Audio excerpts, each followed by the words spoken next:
খুবই কয়েকটি সিম্পল স্টেপে এই আই লুকটা ক্রিয়েট করেছি। চটজলদি আপনাদেরকে দেখিয়ে দিচ্ছি। প্রথমে আমি আইল্যাশটা কনসিল করে নিচ্ছি এবং এরপরে একটা কাজল নিয়ে আইলিডের 2 কর্নারে আমি দুটো ভি ক্রিয়েট করে নিচ্ছি। এটা একদম পারফেক্ট হতে হবে না, কারণ একটু পরে আমরা ব্ল্যাক আইশ্যাডো দিয়ে সেটাকে ব্লেন্ড করে নেব ভালো মতো। ব্লেন্ড করব ক্রিজ লাইন থেকে একটু উপরের দিকে, যেন আমাদের ক্রিজটাকে একটু বড় দেখানোর একটা ইলিউশন দেয়। সেটা হয়ে গেলে আমি একটুখানি ব্রঞ্জার নিয়ে বাকি যেই অংশটুকু আছে সেটাকে একটু ব্লেন্ড করে নেব একটা ট্রানজিশন শেডের মতো। এবং সেটা হয়ে গেলে আমি জাস্ট আমার ফেস পাউডার নিয়ে একটু মাঝখানে অ্যাপ্লাই করে নিব। ব্লেন্ডিংটা নিয়ে যখন আমি মোটামুটি সন্তুষ্ট, তখন আমি একটা লিকুইড গ্লিটার নিয়ে নেব। এটা প্রফিউশন কসমেটিক্সের লিকুইড গ্লিটার। আপনারা যে কোনো গ্লিটার ব্যবহার করতে পারেন।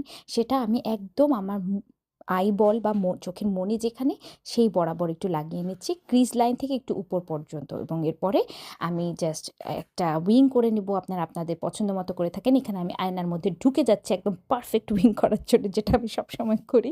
আমি যতই সাজুগুজি না কেন, আমার এখনও পারফেক্ট উইং, দুই পাশে উইংটাকে সমান করতে একটু বেগ পেতে হয়, সেটাই করার চেষ্টা করছি। এবং এই পর্যায়ে আমি মোটামুটি সন্তুষ্ট। এবং এরপরে আমি আমার ব্রঞ্জারটাকে জাস্ট আমার লোয়ার ল্যাশ লাইনে একটুখানি স্মাচ করে দিব। লোয়ার ল্যাশ লাইনে আমি একটুখানি মাস্কারা অ্যাপ্লাই করে নিচ্ছি। এই পর্যায়ে আসলে মোটামুটি আমার চোখের কাজ শেষ। এবং এরপর আমি বাকি সাজুগুজু করে নিয়েছি।